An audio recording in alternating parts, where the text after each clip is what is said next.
welcome to episode 39 of Coach's Corner. I am your host, Justin Schollard, along with my co-host, Ethan Wolf. And we are here to teach you guys about flexible dieting today. So if you don't know who we are fitness coaches, career, nutrition, weight loss, fitness, the whole gamut. We've owned gyms together. We were personal trainers together 15 years ago, really.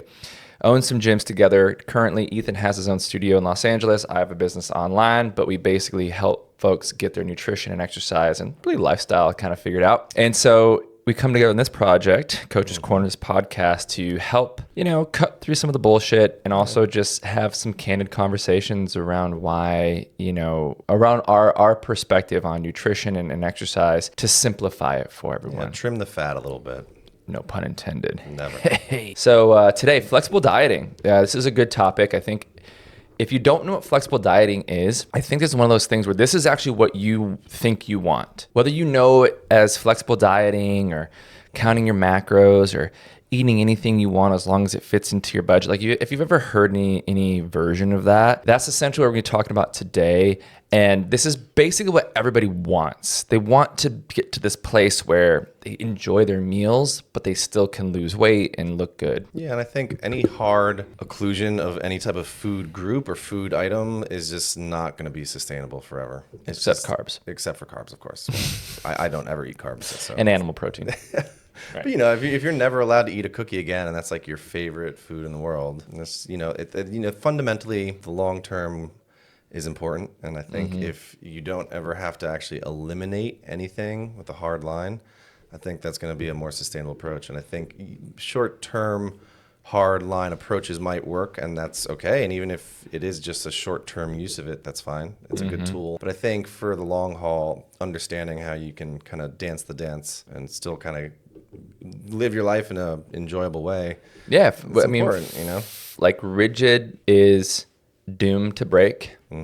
Typically things in nature that are very rigid snap, where things are a little bit more flexible tend to endure the inevitable ebbs and flows. We gotta be like the bamboo. Yes, grasshopper. So when it comes to nutrition, fundamentally, this is like the big takeaway. This is the big concept that if everyone could just grasp this concept and then sort of backfill food choices to their preference, is that you have to just understand how many calories does your body burn off on average. Yeah. Right. When you look at that triangle sort of pyramid of calorie expenditure, so, the nerds say TDEE, the total daily energy expenditure, that's just a fancy way of graphing and how many calories you burn and then what part of your day burns what amount of calories. And so, base metabolic rate is most of it. And then you have like non-exercise activity, which is like what we're doing right now, like sitting up straight and moving our arms and talking, washing the dishes. And then you have like thermogenesis of the actual food you eat. And then the very, very tippy top is exercise, 5 to 10%, depending on the person. The most, that's... And so if you can just understand this concept, it's like, okay, there is a aggregate of calories that my body burns through, metabolizes through over the course of a 24-hour period just to stay alive. Despite how many calories you think you burn in a workout, it doesn't matter in the big picture. Like, I burned 500 calories. It's like you're missing the point. So if we can just understand that, like, hey, get a grip on where your maintenance level is. Like for most humans, it's between 2,000 and 2,500, give or take. And then from there, you either decide, okay, I'm going to go into a calorie deficit so that I can burn fat.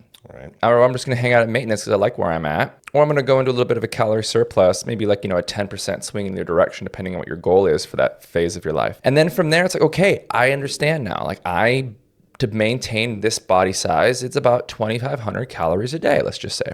Great. Right. Now the world is your oyster. You can eat anything you want, but just be accurate. Right. Which is the hardest part.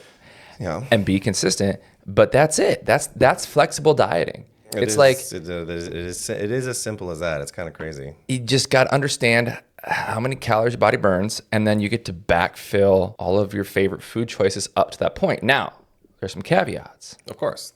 Right? Never isn't. Like Ethan said, if you like cookies, maybe a little too much, and all of a sudden each cookie is 500 calories. Yep.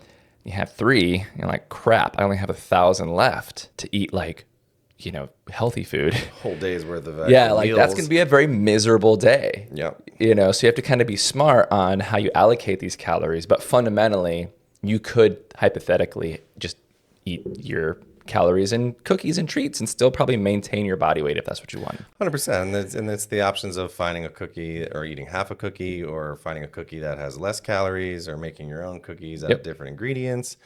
But I also think there's a degree of just if some form of personal responsibility, even if you choose to like throw it all out the window. Because I think so. There's such a I'm gaining weight. I don't know what it takes or what this or that and this diet and that diet. And I think if you can just understand this simple situation of why you might lose or gain weight, and even if you choose to ignore it, at least own and understand that choice. I think because it's like people have free will; they can do whatever they want. But I think a lot of the time it's kind of just like, oh well, I don't know why, or I don't know what decisions are doing what. And I think for me, it's like even if people understand that situation and then at least choose to ignore it, but own the fact that they're not choosing to participate, is at least more empowering than just like being naive or oblivious. Or just going down the rabbit hole thinking that you have a hormone issue or that you have a low metabolism. Right. Or that, you need to work out 7. I mean, it's just, there's so many things that spiral out from just not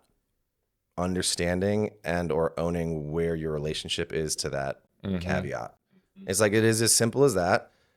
Pick your poison, but just don't educate yourself, and then whatever you want to do with it, that's fine. But don't like pull a sheet over your head and just be like, oh, yep, XYZ. Something's wrong with me, or diets don't work for me, or like I have to I'm go on somehow a bone broth exceptional cleanse every quarter in order to lose weight, and it's just I have to have a colonoscopy or colonic. That's what they're called. I had a guy, and he was a smart guy.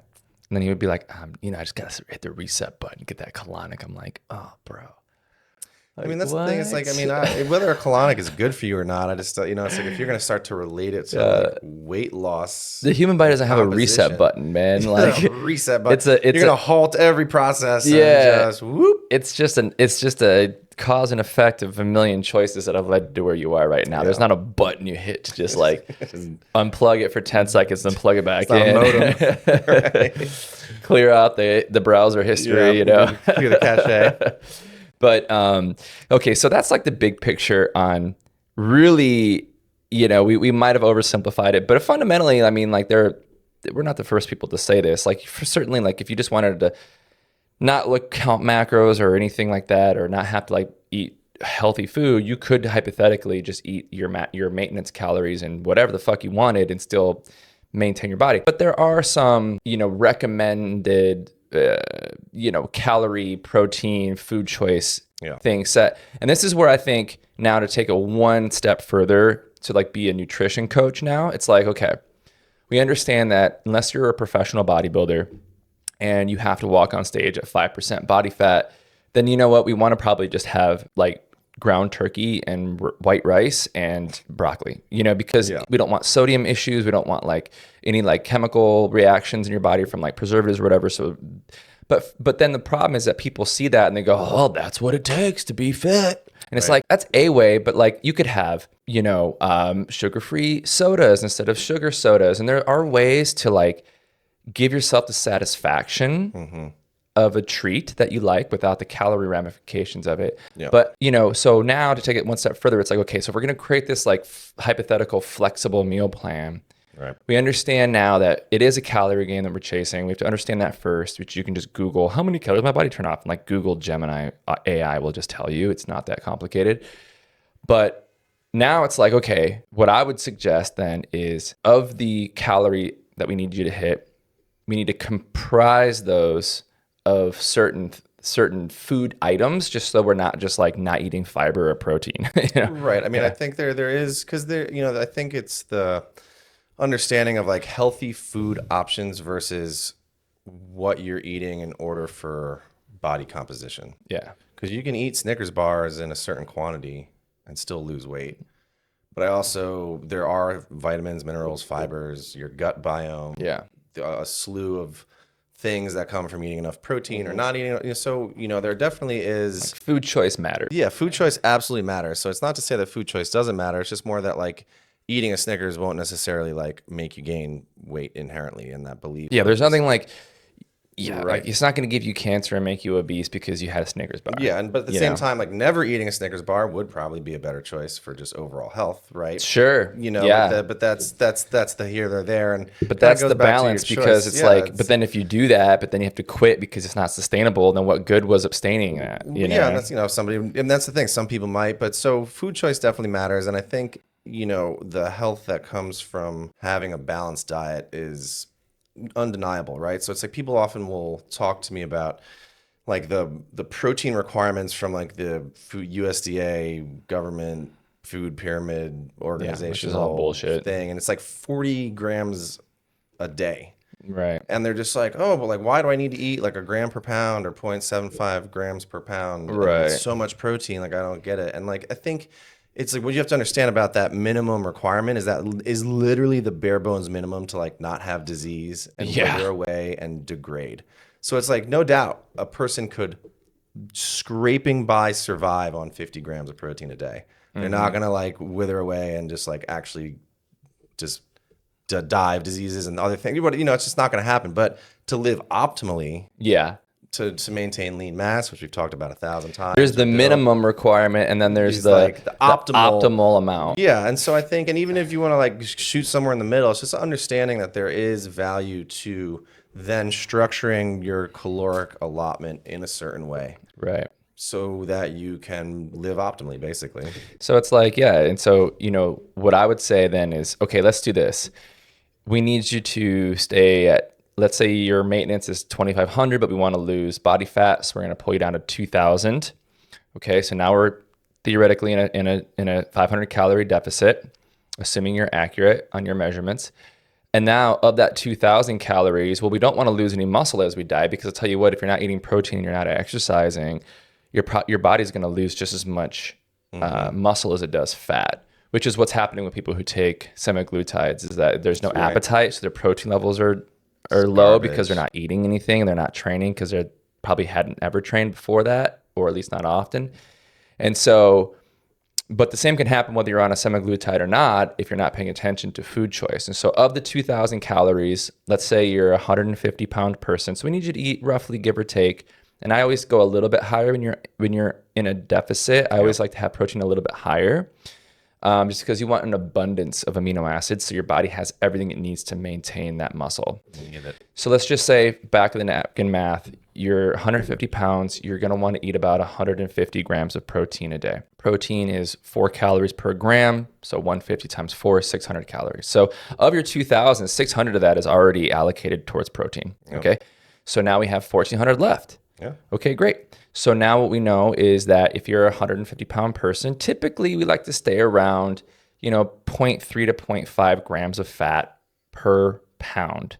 So if you're 150 pounds, let's just go in the middle somewhere. Let's just say we want 50 grams of fat a day. Okay, so now fat is 9 calories per gram. And so 50 times 9 is 400 and something.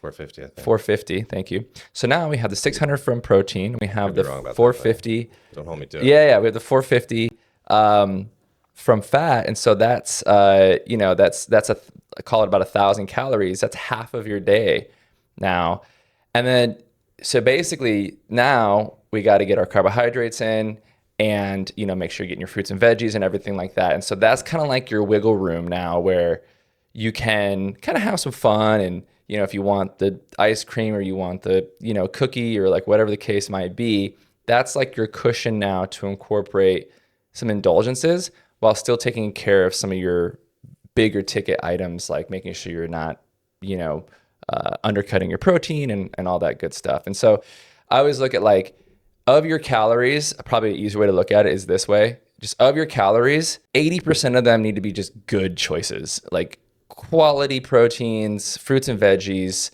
complex carbohydrates, and then 20% can be like, okay, fine, like whatever, you want to have a bowl of ice cream at the end of the night, you can make it fit. Like that's the idea. It's like, that's flexible dieting. It's like, okay, I just got to make sure I hit my protein targets and don't blow past my calorie ceilings. Yes, get my fruits and veggies in. But after that, there's wiggle room now where I can have pizza, I can have a glass of wine, I can kind of build all these indulgences into my day.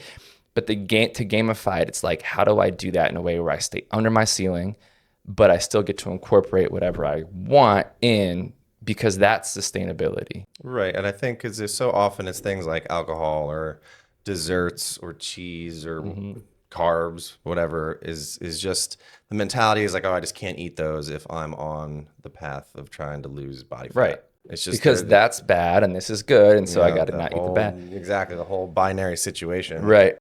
And so, and here's the thing is like, I think, something we were talking about before is that there is a level of involvement that is more complex than other options that might be effective even for a short term.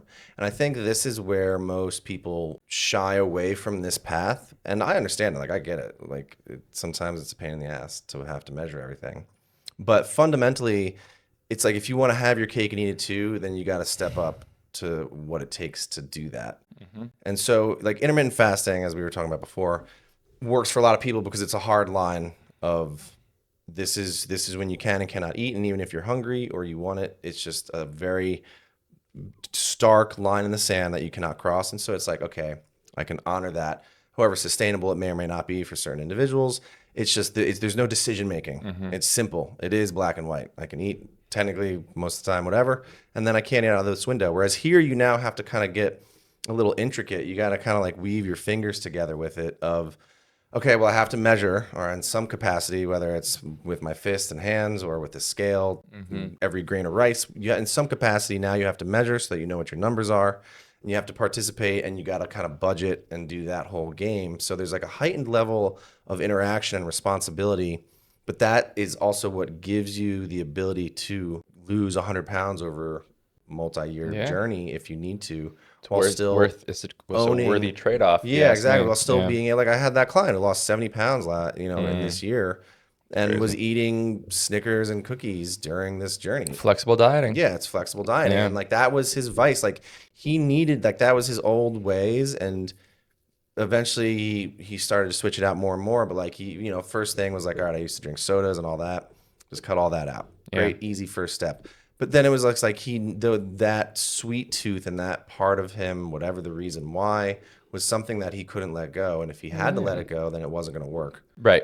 And so fundamentally, based on that relationship to the situation, if there wasn't the opportunity for flexible dieting, then he would have never lost. Yeah, like imagine if he would have came to you and you would have been not the person you are, and you would have been like, all right, man, no eating past 7 p.m., no refined sugars. No refined sugar, nothing fried, no dairy, no alcohol. It's like, does that work? Sure. Oh, it'll work very well. You'll get for the time period you can do it. But you'll be fucking miserable and you're going to quit. You're going to quit. You just can't do that. Like, no one can fucking do that. Yeah. Like, it's just not realistic, especially when you look at somebody who has to lose 70 pounds. Yes. Like, that would be the exact opposite of the lifestyle that you have been living. And it's just, it sounds heroic, but it's like, that's like something out of a fucking like bullshit TikTok montage, but it's like not actually what happens in real life. What happens in real life is you go, a good coach is like, great, dude. So listen,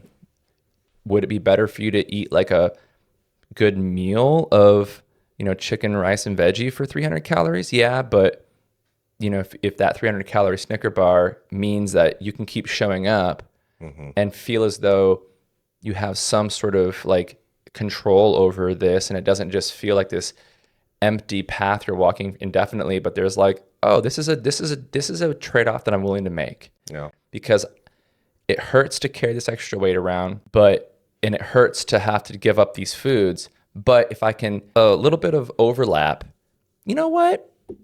I can live with that. I can live with that. I think, and here's the thing, like in a lot of ways, I think we're referring to the optimal expression of this situation of eating proper servings of fruits and vegetables and fat intake to this degree and this, that, and the other, and this, that, and the other. And I think that's all what we should aim for. But fundamentally, I think it really comes down to a triage of what's most important, right? And if you're overweight, the health ramifications of being overweight are going to probably be the highest of the things that should be looked at that probably need to change if you're trying to not have metabolic disease, heart attack, stroke, and or just live your best life. And so, for example, even for him, like he found these breaded chicken strips from Whole Foods, right? And so they were minimally breaded, and they weren't like deep fried. They might have been air fried or baked or something, but they were like a breaded chicken strip. And like he just loved them. He ate them almost like 5 days a week. Yeah. They had a high enough protein content. The fat wasn't too crazy. And so it's like on one hand, is like that, like, did I want him to eat these particular chicken strips, breaded chicken strips from Whole Foods 5 days a week for dinner? No, that's not what I would want him to do. But at the same time, he sought a better choice than maybe like a Vons or a regular grocery store chicken strip in the freezer that would have been or fast food chicken strips. Yeah, it would have been heavily breaded and deep fried yep. and have way high oil content. So he did his homework. He found a middle ground. Yep. And he chose something that still allowed him to lose the weight and continue on with the process. And whether or not there would have been higher health benefits from making better food choices like fruits and vegetables and whole foods and whatever you want to say during it, the bottom line is that he lost the weight, and the benefit to his health is going to far outweigh for sure him eating this particular chicken strip. And it's like, that to me was food freedom. And he would like phase in and out. Like he would do like chicken breast tandoori from this one takeout restaurant, which is like, you know, just like a baked chicken breast, and make these wraps out of it. And like that was his go-to for like a chunk of time. And like he did his homework and he put the time and effort in, but it was still the freedom of choice to be like, this is the thing right now for me that I can choose every day. Fuck yeah. And still maintain maintain the goal. That's such an important point that you just brought up. It's like people get so caught up in the weeds of like, but is this choice better than this choice? It's like you're missing the forest or the trees. Nothing is more important to your health than losing that 50 pounds. And so if like whatever trade-offs we can make, I don't care what preservatives are in there. I don't care what the ingredients are. Like first and foremost, we got to triage this, get your calories down, lose that fat, and then we can go back later and create efficiencies. Yeah, 100%. But like we just got to bring the volume of your body down so you're not like at metabolic disease risk levels anymore. And then we can go back in there. Now, once this is more of an identity and a lifestyle that you possess, cool. Let's start adding in some more veg, some more fruit, crowding out some of the more processed stuff. But if the processed stuff is what we need to do in the beginning to just get your head around it and not feel like it's this like 0 to 10 switch, like, but it's just like a 0 to 1 or 0 to 2 transition. We're like, this is a trade-off. Okay, I can do this. And then another, thing to that point is like, there are so many interesting alternatives now. Like dude, I got these Quest chips. They're whey crisps. Yeah, he's all about dude. These protein 20 chips. grams of protein. They're like the tortilla chips. They taste like Doritos. They're delicious. Exactly. He is obsessed with those chips. Dude, 20 grams of protein. It's a bag of chips. It's so good. Yeah, it's so good. Like there's just little hacks you can do. We're like, you know what? Like if you want to just like crack a fucking Diet Coke and grab a bag of Quest protein chips and you're just chilling at home, like this would have been a bag of Doritos and a full sugar Coke a year ago, but now it's 20 grams of protein and sugar-free Coke. Is it the healthiest thing in the world? Of course not, but it's like, but dude, that's an amazing trade-off that is going to change the trajectory of your body composition, your weight loss, and while doing that while in the process of it, you're enjoying it. Yeah, 100%. It's good. And I think, so to the title of the episode about being a foodie, I mean, I think right now, especially with the internet and all the creative individuals out there, there's so many options for getting enough of what you're looking for to be satisfied and not deviate without having to go all the way in. Dude, right. And so like, some of these like specialty items, like the Quest chips, like they can be expensive. Some like there's these egg wraps that Whole Foods sells and they're amazing. They're like they're just basically like egg white and they're just like fluffy little wrap. They have almost no flavor on the plane. They have all these different flavors.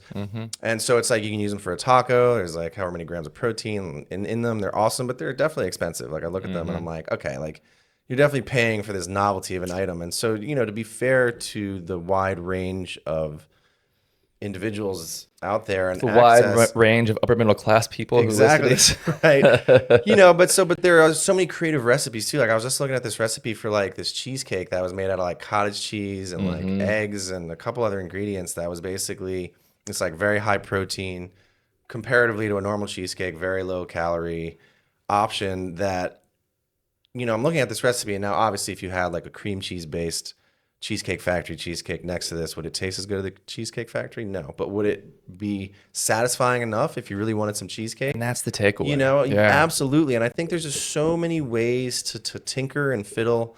And, you know, prior to the internet, you might have to be creative, especially if you didn't cook. But now there's just like thousands of people Because that are there's like, people that are here's like, this substitution. totally. Here's this way. Use Greek yogurt instead of heavy cream. Do this. Like, you know, and there's like little hacks, like get some like bone broth or make bone broth. You Yep. know, like if you don't want to buy it, it's too expensive. Okay, get like cheap rotisserie chickens from your supermarket, eat them, save the bones, boil it in a pot. You don't even need a fucking slow cooker. You Yeah. know, like I have a like Brian does that. Like he doesn't need him and his girl. They just boil the bones in a pot. Like they don't even use a slow cooker because they just eat rotisserie chickens all the time because it's easy and fast. And Yeah. you know, so it's like whatever the angle is, it's like there's always options. And then if you're using a bone broth instead of regular broth or anything, now you're getting 9 grams of protein per cup of Yep. liquid in your food if you're making a soup or There's so many hacks, and it's like, and I think that like if you can have ownership over this, because this is like one of the issues. It's like when you're at that place where you know you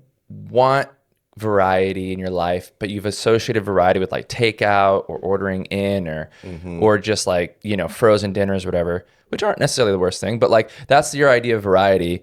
But it's like, but you also know like if I would eat healthy if it was good, but there is a way. And I think that you're like what you're getting at here is like if you're willing to just like think of it as like a fun hobby, right? Where it's Yeah, that's a great way. Like I make this like, you know, high protein like cheesecake, quote unquote. It has nothing to do with cheese, but it's 0% Greek yogurt.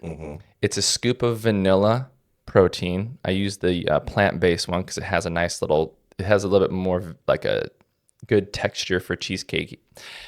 Crumble up 2 Oreo thins, and then I'll take like some low-fat whipped cream over the top. It tastes so good. Would you just blend it, or Yeah, exactly. Just stir it all up. Mix it up, and then just Put like mix up the Oreos in there. Just eat it as is. And then boom, put some low-calorie whipped cream. The whole thing is 300 calories. It's got 30 grams of protein. That's huge. And it's awesome. Yeah, it tastes great. And like right? there's just little except for the hacks. Oreos, it sounds awesome. Yeah, but the Oreo thins are 35. They're 35 calories each. Like that's the trick. But that's the So thing, it's right? like- So it's Oreos like aren't excluded. Oreo, It's it's like Oreo thins instead of Oreos. It's like Old Mission carb balanced tortillas instead of regular ones. It's zero fat yogurt instead of full fat. It's like low all fat these sour cream, low full fat sour cream. I mean, like low fat mayo instead of whole mayo. Like all of these things can seem so negligible, and then you add them all up over the course of the day, and oh, there's your deficit. Yeah. That was 350 calories, 400 calories. Like that, you just shaved off by going low fat or no fat options, or just finding like Dave's Killer Bread instead of a full slice, get the thin slice. Yeah. So instead of 140 calories per slice, it's 70. So you're just saving, you're shaving off 70 calories. So that's 140 calories just by making that choice alone in a sandwich. You times that by 3 or 4 different choices throughout the day, and there's your 400 or 500 calorie deficit times 30 days. That's 5 pounds of body fat you just burned off. It's like frozen shrimp instead of salmon. Yep. You know, like shrimp Totally. or even cod. It's like, you know, shrimp and cod are like literally just protein. There's 0 fat. Yeah. Salmon's good, but it's kind of fatty, Yeah, especially the 95% farm nothing wrong with salmon, but the No, if you problem can is fit it in, that but if you need to, if you have to Yeah. make a pivot, it's like, you know, if you're making a teriyaki salmon, I guarantee you the teriyaki cod or the teriyaki shrimp totally, are going to be pretty tasty and fit the bill. dude, it's all those little choices like that. There's that tons just, of hacks. I mean, even if you like, you know, I bake chicken thighs religiously because it's just so fast and so easy. And it's just, for me, it's like this roundabout wheel of fortune of just what dry rub blend I put on. Yeah. And it's basically like, is it like a taco? Is it kind of like a Greek herb based kind of thing? You know, is it like a curry? Is it kind of, you know, it's just like I kind of have like 4, I would say, like staple flavor profiles that are fairly different from each other. Obviously, there's variations within. You could go deeper and get more variations, but there's like 4 really distinct flavors that I kind of move through. Because for me, it's just easy. I coat the fucking chicken thighs in the blend. I throw them on a pan. I cook them for 14 minutes. They're done. They're super juicy. They're great. I don't have to be present, and I can just heat them up and eat them, and they're great. And so it's just like, you know, there's things like that. Even if you want to go like brass tacks, efficiency, and simplicity, I might be eating chicken thighs all the time, and yeah, I take a break or I do other proteins. But even if I'm eating chicken thighs all the time, at least the flavor in my mouth is a little different. And then it's like you get a little creative. It's like, okay, if I'm going to do like a taco flavored one, then I might use those chicken thighs for tacos and a tortilla. And if it's, a teriyaki or something like that, I might do rice, or I might do, if it's like a herb one, I might do like a potato. It's like these simple choices that fundamentally aren't any different, but they're just, now I can kind of start to create variety that is satisfying. It's crazy when you get creative like that and you just think, okay, what are my staples? What are my, just as simple as the things we were just talking about, just finding the reduced fat, reduced calorie, reduced sugar options of your favorite things, which are pretty much ubiquitous. Anything you like, any barbecue sauce, any condiment, anything that you like, chips, cookies, I guarantee you there is a low sugar, low calorie / low fat version of that thing that tastes pretty good. Yeah. And that simple switch alone is pretty much guaranteeing that if nothing, all else being equal, and you just make that switch alone, you're going to probably put yourself into a calorie deficit. I think the biggest issue, we can kind of end on this, but like the biggest issue is unintentional underreporting. Really, really interesting video I just watched. I'm going to make my own version of it here pretty soon. But like this woman, she goes into a clinic. She agrees to be recorded and filmed because they were documenting this whole thing. And she goes into a clinic and she goes, I have a slow metabolism. I'm only eating 1,200 calories a day. She's serious. She was dead serious. Yeah, like this is actually it's like a person coming in. She's I like, see. So the clinic is like, we're going to record you. Yeah. Okay, I have a slow metabolism. Got you, yep. So what's it called? Double-plated water, double-sided water, where they can test your metabolism. You drink this water, and then you send your urine samples in, and they can actually get a really accurate I have no idea. read on your metabolism. Double-plated, I think I want to say. Okay. Anywho, so they do this body scan, kind of like a DEXA scan. They test her blood, and they go, actually, ma'am, your metabolism is perfectly in range of where it should be for a woman of your age and height and weight and everything. So your metabolism is perfect, actually. Interesting, yeah. She's like, what? And she probably need to lose maybe 80 pounds, let's say. Okay, so she's pretty overweight in that way. But she's like, I'm only eating 1,200 calories a day and I'm not losing weight. So my metabolism, hormone metabolism, they're like, thyroid. They're like, okay, maybe, but let's do some tests and we'll get to the bottom of this. Turns out metabolism's just fine. Okay. Great. That was test 1. So she was like, really interesting. Test 2, double-plated water, where she drinks it in, sends in urine samples, and we'll have to do some more research on this, but they figure but this is the most accurate way now. Wow. That all these researchers of determining how many calories you're eating and how many calories you're burning. Interesting. Of that comparison. Yep. Yes, got you. Yeah, like your efficiency, turns digestion, out, all that stuff. So she drinks the water. She's a good patient. Sends her urine samples in. Turns out she's on average eating 3,000 calories a day. Wait, what? Yeah. So she was not a crazy person. She's a normal woman. And she was like a normal woman, She was like, I'm only eating 1,200 a day.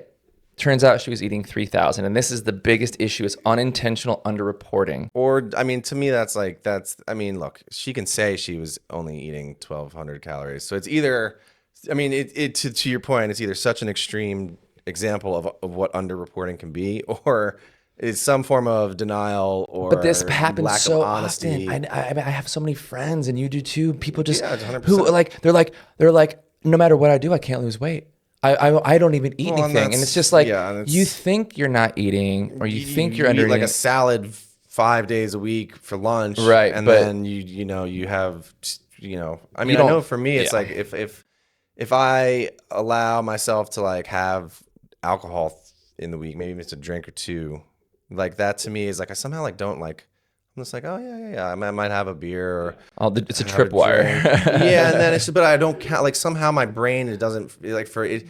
It's like some like that doesn't count. Some shadow, like, liquid calories don't count. Yeah, whatever. It's just one drink. It's just 2 drinks, and then like I add up what it would be for the amount of time. I'm like, oh, okay. I guess that was 500-600 calories there. Yeah, exactly. And it's that shit, but and whatever some it is, folks right? It's a few drinks. Other folks, it's like they're just going through the cupboard and just nipping on little chocolate. When every time they go in the kitchen, they just throw something, and it's just like dried mango. Yeah, it's like 400 or 500 calories later. Like shit. Anyway, so flexible dieting, to wrap this up. Calories and protein, understand your calorie ceiling, Don't go above it. Understand your protein requirements. Try to hit that. The rest is your oyster. Have fun. Yeah, and mix you it can up. still like food can still be enjoyable. Don't get too hung up on like, is it the right amount of veggies? If you need to lose weight, you just got to get yourself in a calorie deficit. That's the healthiest thing you can do. Enjoy the remainder of your calories after you've hit your protein target, and make good food choices. But the idea is like, get creative, take ownership 100%. over it. I love the make it a hobby. Make it a hobby. Yeah, make it like a thing you do. Okay, put a little effort into it. Yeah, totally. Get some spices you might have never used. I mean, now especially there's so many. Trader Joe's has like such a slew of spice. Yeah, you can make anything taste like anything. They have like the elote, everything but the elote. It's like a cheese, spicy kind of corn topping. I'll put that on the chicken. It's so good. I mean, there's just so many options now. And plus, like all the pre-cooked meats, like you can get wild. like all the pre-cooked beef. It's not that there's no excuses, but I think it's just if you choose to take this self accountability and responsibility, it's a walkable path, and things can still taste good. You don't have to eat plain steamed broccoli and white rice and baked chicken breast every day. And you might even look forward to your meals on a fat loss phase. 100%. Crazy. I know. All right. Well, there you guys go. Episode 39, Coach's Corner. We'll see you all next time. Peace out.